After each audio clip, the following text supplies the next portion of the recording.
Billy Smith, as you know, and this is my video to introduce you to my Fiat 500 Giardiniera, Luigi. Luigi is a 1969 model of a Fiat 500 Giardiniera, as I've already said. Giardiniera translates to gardener from Italian, and as you can see, it is longer at the back, meaning that you can fit all your gardening equipment in it, hence the name. It was bought by my dad in the late 80s, I believe, and he bought it for £25. It just about worked. It was a slightly different shade of blue to this. It was more navy blue. And he left it in his parents' garage for quite a while, meaning that it ended up not working. It was very rusty, and the engine didn't work very well. So he sent it to a farm in Cornwall to be restored, and I think it took 5 years in total to be restored, but it does look very, very nice now. That was almost 10 years ago that it was restored, and aside for minor amounts of tinkering to keep it working, nothing's really happened, and it still looks quite good. I think you'll agree. A little anecdote about Luigi. When it was restored, it was meant to have a Fiat 126 engine, which is slightly more powerful and just a bit more suitable for modern day living. So it's meant to have a 126 engine, which was the follow-on from the Fiat 500, in case you didn't know. Oddly enough, having been painstakingly restored and the engine was very well done by an expert, a professional, upon first startup, it exploded, which shows you that even experts can make an exploding engine, as it turns out. Afterwards, my dad wanted to keep the 126 gearbox that was attached to it, and have a normal Giardiniera engine in it. Unfortunately, the 126 gearbox was too high geared, so going up a hill, trying to get into first gear, that would be the equivalent of second or third, no, probably second in this car, so it was very tricky. Therefore, it now has all original parts, I believe, and yeah, it runs fairly well in traffic, I have to say. Depending where you are, it can keep up with traffic, but I suppose if it can't go on a motorway or anywhere where you were expected to go anywhere more than 50, really. It can downhill with a prevailing wind. I'm fairly sure I've seen it get up to 60 miles an hour, but I'm not 100% certain of that. Inside, it is fairly roomy. In the back, you can barely fit 2 people, but you can just about. In the front, obviously, you can fit 2 whole people. And even since I was a young child, I've had to sit in the front because there's only seatbelts in the front. There's no seatbelts in the back. In terms of equipment for driving, not much at all. You have a speedometer in front of you, which doesn't give you a rev count, but it does give you an indication of when to change gear, because it has little dots here explaining to you what gear you should be in at what speed. There are many switches along the front which do some things. I don't know what they do exactly, if I'm perfectly honest with you. What I do know is that this button in the middle of the steering wheel doesn't do the horn because it's broken. What does do the horn, though, is a little switch down here. It's quite sudden and quite loud, so brace yourself. I'll have to brace myself and say not that loud actually, but you know. There are indicators, there are windscreen wipers, there's a gear lever. There are 2 levers down between the seats which are a choke and a starter thing, so you pull it to start the engine. Handbrake here. Manual windows, which can be rolled up and down with a lever. And here we have another lever which then you can push the window open. Very exciting, this. I'm not sure if it'll catch on in other cars, but I think it should. It really should. There's an ashtray, obviously, because even though you can have the most barren car, not a radio, not anything, but you have to have an ashtray in 60s Italy, because why wouldn't you? Everyone smokes. Yeah, that's pretty much all there is to say about the interior. The seats move forward very easily. And one thing that I have added to the front, or I haven't, but my dad did, fire extinguisher. It's probably the most necessary piece of equipment in this car at the moment. In the back, always keep a Haynes manual, because it has been known to break down, and not just break down, sometimes it has, you turn the key, nothing does anything. No lights show up, no sound from the engine, nothing. It's because of a battery, like a wire failure, attaching the battery in the front to the engine in the back. Anyway, yeah, this is the interior. It gets quite cold. There is heating, I think, but if you're in temperatures lower than, well, I guess summer Italy, then you will be quite chilly, so wrap up warm. And yeah, that's the interior for now, I believe. One last thing, actually. Door handles, I'm not sure if you can see, but it's a very stiff lever, which is actually really irritating to try and shut, because there is a certain point that you can tell that it's shut. That is shut, but you can hear that that's quite a slam, and I don't like slamming this door, but I kind of have to be able to shut it fully.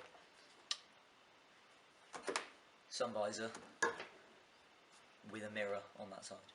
Very exciting, this. There is also a sunroof, which can't be opened from inside, so I'll show you that in a minute. But yeah, this is the interior. Very sparse, very simple.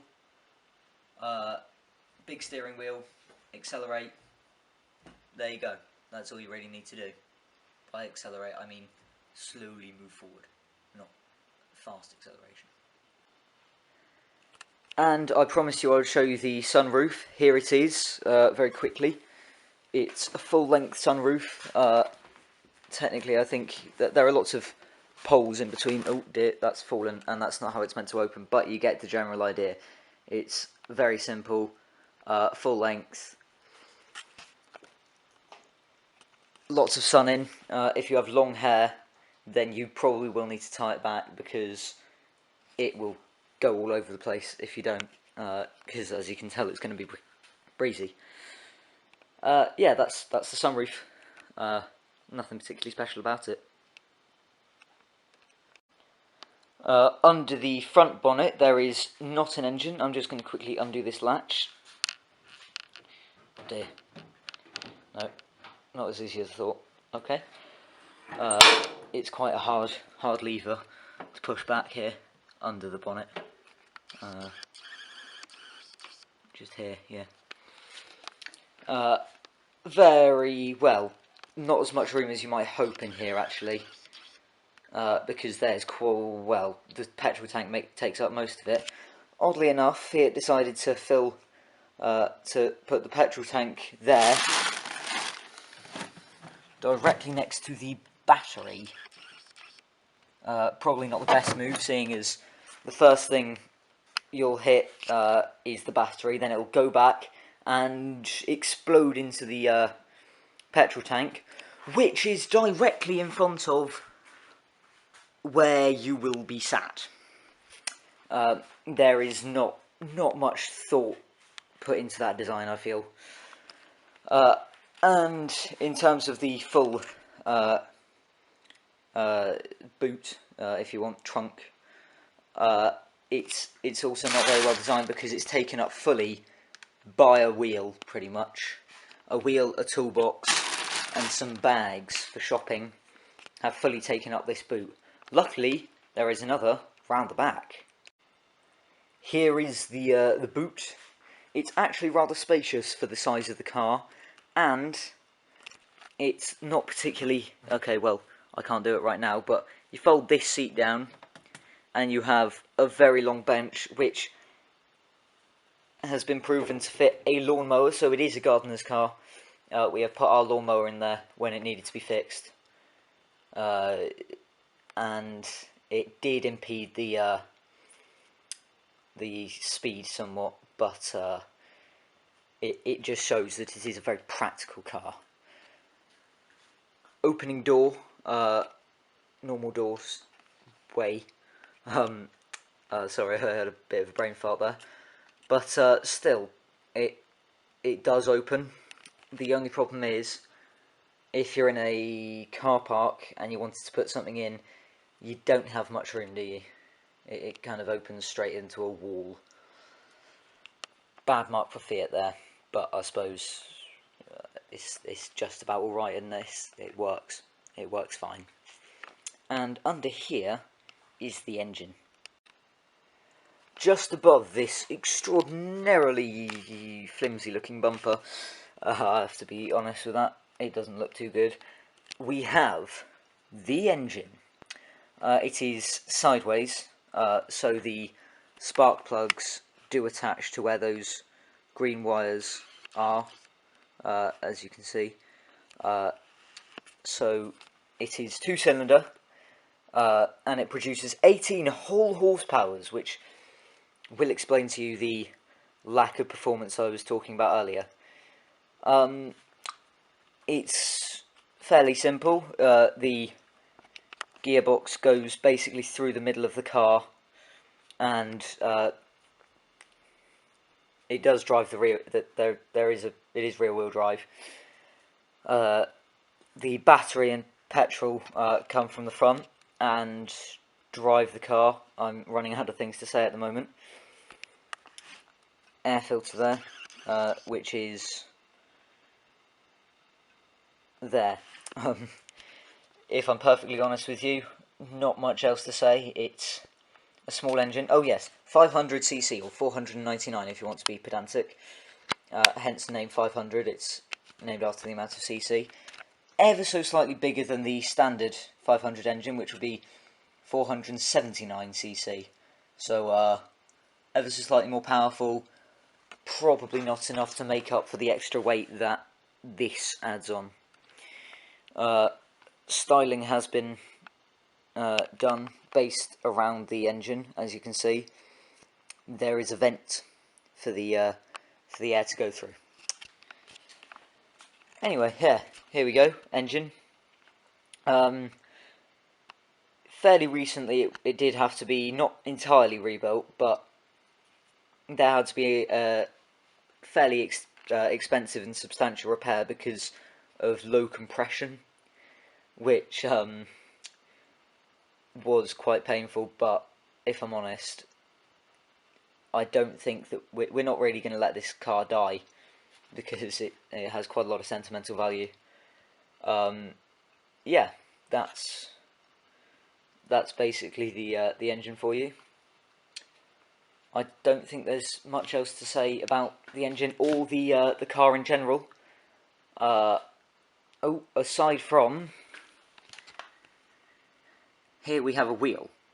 I'm not sure if you can tell, but it's tilting inwards from the car. It's not flat, it's not pointing outwards, it's inverse camber, which just shows you that this is meant to be a hard-working car which lasts for a very long time, because after a while the suspension would start to sag, and then it would just become level, and then it would take a long time for the wheels to actually, or the suspension to actually fully give out.